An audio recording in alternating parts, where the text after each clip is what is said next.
అండి ఈ సినిమాలో హీరో ఆనంద్ గురించి మాట్లాడాలనుకున్నాను. దానికన్నా ముందు ఆనంద్ ఫ్యాన్స్ గురించి మాట్లాడతాను.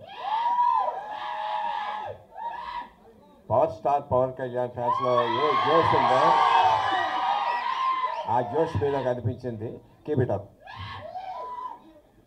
Sir. Rajesh garu, I owe a sincere apology to Rajesh గారు.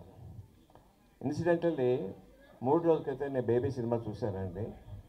దాంట్లో ఈ అద్భుతమైనటువంటి the performances of Anand costar are is మెస్పరైజ్.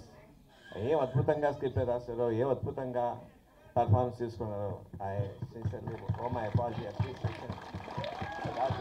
God bless you. Uday నా దగ్గర పనిచేశాడండి. I know his talent. మంచి కామెడీ టైం ఉంది, సిన్సియారిటీ ఉంది, ఇంటెగ్రిటీ ఉంది, ఆనెస్టీ ఉంది. I'm sure this going to be big hit.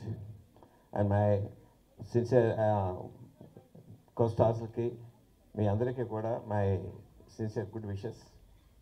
ఈ సినిమా గమ్ గమ్ గణేష్ టైటిల్ కదా. ఇప్పుడు ఎలక్షన్స్లో తెలంగాణలో 72% వచ్చింది, ఆంధ్రలో 81% వచ్చింది. ఈ సినిమా బట్టి 100% వ్యూయింగ్ రావాలి. ఇప్పుడే వస్తుంటే బయట గణేష్ నా చెవిలో చెప్పాడు, ఏదైనా సరే గణేష్ పూజ చేయకుండా ఉంటే చేస్తే వాళ్ళకి ఎదురు తగులుద్ది. యూత్ ఎవరన్నా సరే ఈ సినిమా చూడకుండా ఏ అమ్మాయి కన్నా ప్రపోజ్ చేస్తే వాళ్ళు అప్ప పగులుద్ది. All the best.